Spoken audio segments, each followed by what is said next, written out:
Hi, I'm Dr. Wendy Nickerson, founder of the Nickerson Institute of Integrative Health Training.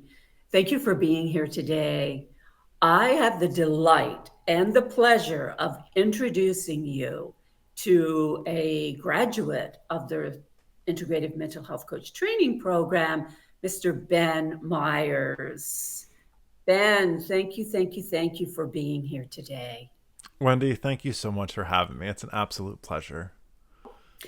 You know, Ben, I knew when we first had our first Zoom session that you were going to do well as an integrative mental health coach, not only because you had been coaching before, but just because you had that demeanor, the insight, the intuitive abilities, and the compassion that is required for being an integrative mental health coach. But I'm wondering if you could tell us a little bit more about your work history.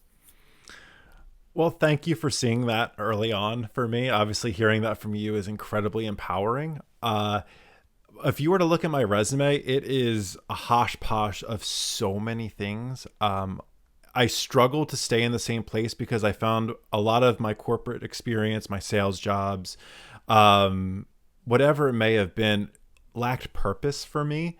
So when I was working through those things as a pharmaceutical manager to a sales rep for a payroll company to then I actually was a marketing director for a memory care community. Um, Wow. all of these things just started to lack purpose.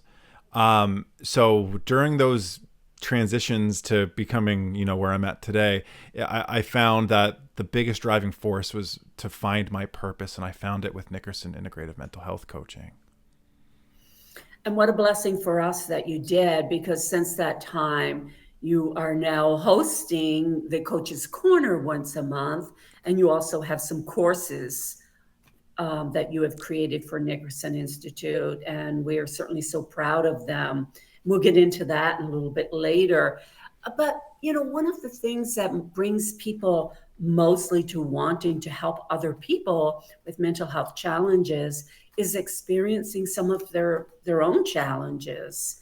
I know that's what brought me to this field. I'm wondering if you have any experiences that you'd like to share. And not enough time to talk about all of them. That is for sure. But one of the biggest ones for me was finally getting to understand my anxiety and my panic disorder, along with my major depression. There was a time I was in my early 30s that I was laying in bed convulsing for 8 hours at a time, multiple days a week, because of my debilitating panic disorder, which then led to agoraphobia. I wasn't able to leave my house.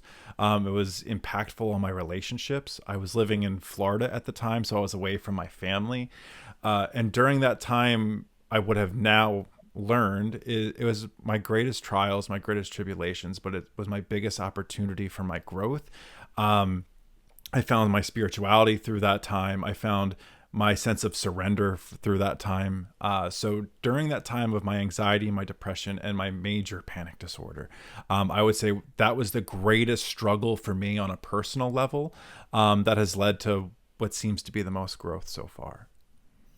Isn't it amazing that those incredibly painful experiences in life can lead us to our most growth? I personally can relate to that so much. And Ben, I just commend you on taking those experiences, and you've been using those experiences to help others for years now. So I commend you on that. And but I know that you were doing coaching previous to becoming a certified integrative mental health coach. I'm wondering what led you to be wanting to become a certified integrative mental health coach. I think I might know the answer based on what you just said, but I will ask anyway. Well, ironically, before I was really experiencing that major depression, well, I've always kind of worked through the anxiety, the depression, but the panic disorder is really what came to light while I was spending my time in Florida. So what I kind of started to think was I've been searching for purpose all of this time. And something I have always prided myself on was the impact I could have with others just through communicating with them. And there always just seemed to be, for lack of better terms, like a channel that when I would speak to people, I felt things would come out of my mouth and I would just be like, where did that come from? Like I don't feel like that is me talking. So as I continue to go through my growth and go through my healing and all of those kind of things, I said, I want to find a way to help people that is unique to me. Because I've tried doing it through direct support staff when I've worked with people with disabilities and all of those types of things. But I just wanted to find a unique way for me to do it.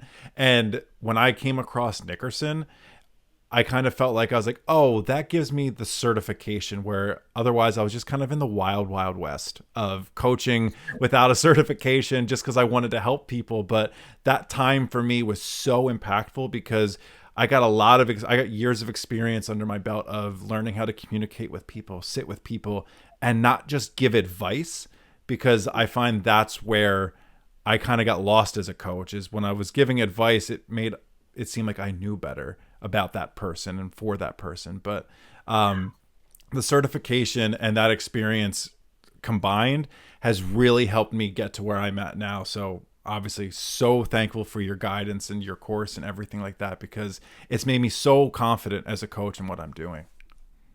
Thank you, Ben. I'm happy to hear that, and my heart goes pitter patter every time I hear that. So thank you. I know that you mentioned sort of a spiritual awakening that you experienced during the panic times of great panic. Can you elaborate a little bit more on that? I absolutely can. And it's tough sometimes because you want to just discredit some things. But I remember my fiance was at work in the office, and then I was just in our kitchen, and I was literally standing between like a cabinet and another cabinet. Maybe my oven was there.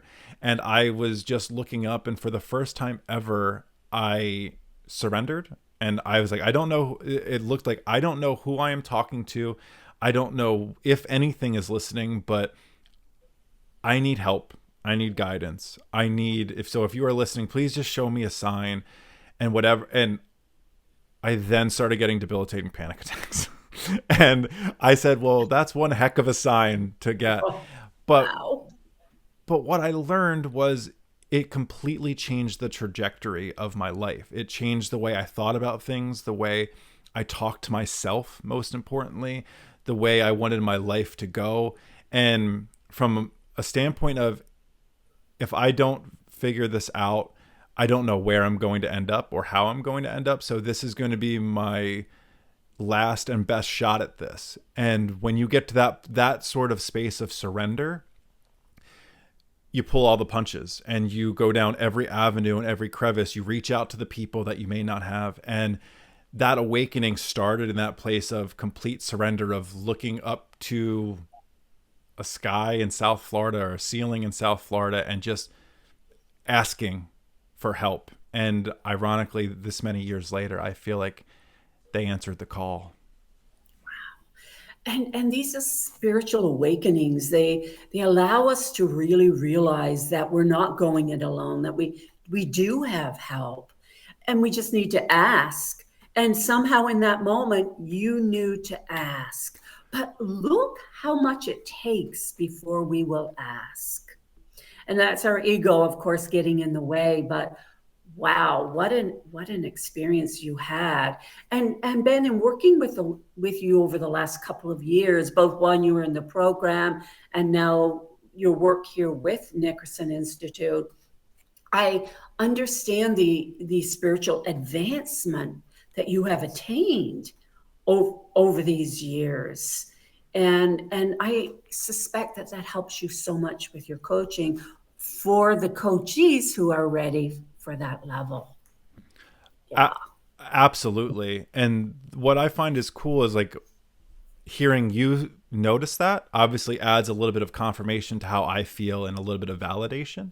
And Mhm. along the way, the biggest thing for me is I learned I could read as many books as I wanted to. I could listen to as many podcasts. I could connect with it to as many mediums or psychics it was until I stopped just feeding all of the information and I started integrating. And how that shows up in my coaching, and I've talked about this before, is I'm embarrassed to kind of say it, but this is like stepping into power, is I feel like I'm a conduit or a channel. And I always set the intention before every call with somebody that I help them connect to their highest self, their best self, the version of themselves they know is there, but they feel they just can't connect with it. My whole goal is just to help them connect. Often, like a podcast host, just asking questions back and forth to them, and I'm the middle. So that spiritual advancement, we call it, is I feel like I've just been able to tap into my intuition and our abilities that we all have, but I use it in that way. And that's my unique way of finding how to help people. And Ben, doesn't everyone want to connect with their best self? I mean, most of us do. Some don't realize they have a best self, but they do. And if they're working with you, they will soon realize they don't have a best self, I'm sure. So when we talk about your niche in mental health coaching, it sounds like you've wrapped it up pretty well by wanting to help client. I'm going to let you tell it. Put it in your words. I absolutely think that is my niche, is acting as, this is such an aggressive leap, and I don't want it to come across. I feel like I act as a channel or a conduit to helping people connect with their highest and best self. And we do that through all of the things we learn at Nickerson. I sit in that space with people. I allow people the space to figure it out themselves with a teammate, to feel safe, to feel heard, to feel understood. There's no separation between me and the person that I'm working with. It is, I never say you need to do this. It's always we need to do this. We get to work on this together. And I get chills talking about it, and that's how I know I'm in alignment. It's, if I had to niche down, I would say my niche is connecting, helping others connect to the version of themselves they've always dreamed was there, their highest self. That is so heartfelt. That is so heartfelt. I'm going to test you, Ben. So, if let's say a 30-year-old man came to you, he didn't like his job. As a matter of fact, he hated his job, but he couldn't leave it because he needed an income. Was having a little trouble with relationships, and was unhappy in his life, so found himself maybe drinking too much. What that type of client, how would you begin to work with, given your niche and your desire and your strengths, how would you begin to work with that client?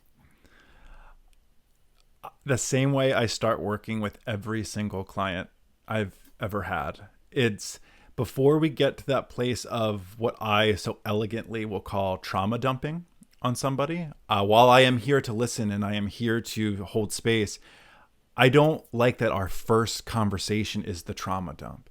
So I let them know after our intro call, the first thing we're going to do is build a best self blueprint. We're going to start from a place of creation rather than from a place of dumping. So that person knows that, hey, everything we do, everything we talk about, everything we work through together is in service to this version of you. And why this is so empowering is because they design it. This 30-year-old who doesn't Mm. like his job, who doesn't like, who might be drinking too much, having trouble with relationships, is going to pull from that best self and put it on paper. And I have a best self blueprint for people that is free, that I can send to anybody. And so from that place, I get two things from them. And this situation is, he reached out to me. I didn't convince him or trick him to work with somebody. And two, he will always have the ownership of that and being the creator of that best self blueprint. I love that you use the word. Don't mind me. I'm just throwing headphones around here, Wendy. Okay. I love that you use the word creative for starters, because our spirit is creative. That's part of spirit. And when you say best self, what I'm hearing is authentic self. So he's going to release some of the beliefs or some of the ways that the culture has programmed him to be and reach for higher beliefs that are more in alignment with his authentic self. And in that note, I want to mention that for a long time, we've thought that love and joy had the highest frequency vibration. And now we know that authenticity, even though it's not typically considered an emotion, authenticity has the highest vibration. Now, that's telling me that when we can reach our best self and be as authentic as possible, then we're flying pretty high. We're vibrating at a high level. I'm So, I'm so glad you mentioned authentic self. And just like with people want to saying spirit or God or Christ or anything like that, it's finding the language that resonates with us, right? And authenticity comes from a place of not only do we want to reach authenticity, but we want freedom of our self-judgment there too. And so yes. when we're able to be authentically ourselves in service to that best self, highest self, to the divine self, magic starts to happen. And the number one thing I always want to tell every client I've ever worked with or will work with, or anyone watching this is your journey. You will always, I will never say, I take credit for this. This is always the empowerment of the person on the journey. And that's why when you tap into your authentic self and you design your best self, you take that ownership of becoming that version of you. And Wendy, this is a giant claim. 100% of my clients that I have worked with have sat across session from me as the version of themselves they have designed. And it blows my mind. And that's why I just sit there and I go, these people, it's so farther beyond me. It's the power in, we'll call the divine, of having people access that authentic and best self. Okay. Ben, after this podcast, I will reach out to you to become a client. So expect that. All right. What do you think makes you, and you've already answered this, unless there's something more, what do you think makes you a good integrative mental health coach? The we aspect of it. I truly do feel that with the practice and repetitions over the years, the number one thing I've kind of really learned to do is sit with people in uncomfortable space and not rush people to or from directions. I think that's really important because I myself have been hypercritical. Am I moving too fast? Am I moving too slow? Will I ever get there? Is where I'm going. And learning to be in that moment with somebody and allowing them to just, one, be heard, feel safe, feel Mm-hmm. supported, and that there's no timetable here. I'm here with you. I feel my greatest strength is providing that and creating that space for somebody. Um, it's not always the easiest. People want to get from point A to point B as fast as possible, but one of my favorite things to say on calls is, in order to heal it, we need to feel it. So if we rush the feeling, we're going to rush the healing. So Mm. recognizing that I help sit with people during the feel it stage and the heal it stage, and all of the above is what I feel makes me a darn good mental health coach. Well, I know that you've hosted the Coach's Corner each month, and I have heard nothing but rave reviews about how you have helped so many people. So I already know that you're an amazing, amazing coach. So thank you for being you, that's for sure. I wonder how you are planning on expanding your practice. I know you're in social media big time. I am in social media big time. I spend too much time creating for social media. But in order to grow my practice, I'm going down a couple different avenues. I go by somebody like you dot official on most platforms. I create YouTube videos. I host my own podcast, the Somebody Like You podcast. Um, and what I'm really excited about is I'm starting to create live workshops, cohorts where we'll all start on the same day and we'll work through things together. I have an upcoming course for Nickerson that's for the mental health coaches. That it's like we get certified. Now, what do we do? Like, how do I get this thing started? I have a course that I'm in the works with and going to run a beta test group soon, aligning to your best self and discovering your purpose and being in alignment with that. So I think online course creation. I do keynote. I have a keynote speech coming up in June. I have a keynote speech coming up in January.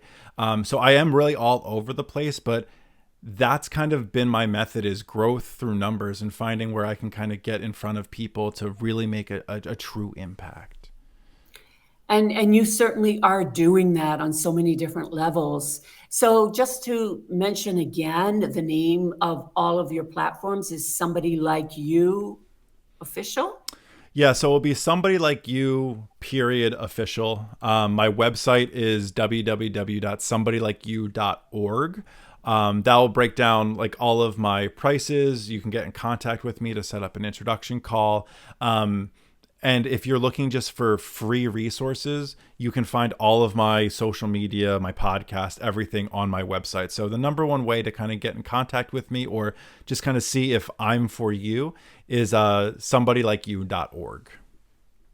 Very good. And you also have another course at Nickerson, and it is for helping mental health professionals use mindfulness and taking care of their own mental health, which is so often overlooked. Most mental health professionals don't even realize that they're sliding down the burnout slide until they're burned out. So, I mean, that is so important. And I can see you working with them so efficiently and so effectively, especially with your intuition and all of your higher level knowledge, if I could put it that way. Ben, is there anything else that you would like to share with the audience? Don't be scared to be your best self. I think that's my biggest message, is understanding that the judgment of ourselves and the judgment we think we're going to get from others is really just a reflection of ourselves. So don't be scared to be the best version of you. And if you are ever looking for a coach that is in your wheelhouse, I always empower people to check out the Nickerson website, because there is a list of podcasts. There's a list of amazing qualified coaches that are out here doing the same thing I am, but through their journey. So if you most closely align with one of those coaches, I highly empower you to reach out, or encourage you to reach out to them, because there are so many good coaches coming from the Nickerson Institute. Ben, I don't know how you got to know so much emotionally, psychologically, and spiritually at such a young age. I can see that it's a reflection of all that you've been through and experienced. So I commend you on becoming your best self, which clearly you have done. And I also encourage anyone watching this, please check Ben out and see if you are a good fit. My guess is you will be. And I have no more closing words. I can't say enough good. I really can't say enough good. Wendy, I appreciate the kind words, and I would be remiss if I didn't thank my family and the people that have gotten me here, because that's where that wisdom and this ability comes from, is the power they helped instill in me, and the love and the kindness. My entire family. So obviously everything I kind of have here is a giant thank you to them. A thank you to you and everyone that gives me the opportunity to work with them. So Wendy, thank you so much for having me here. It has been my pleasure for sure. Thank you, Ben. Thank you, Wendy. Bye for now. Bye-bye.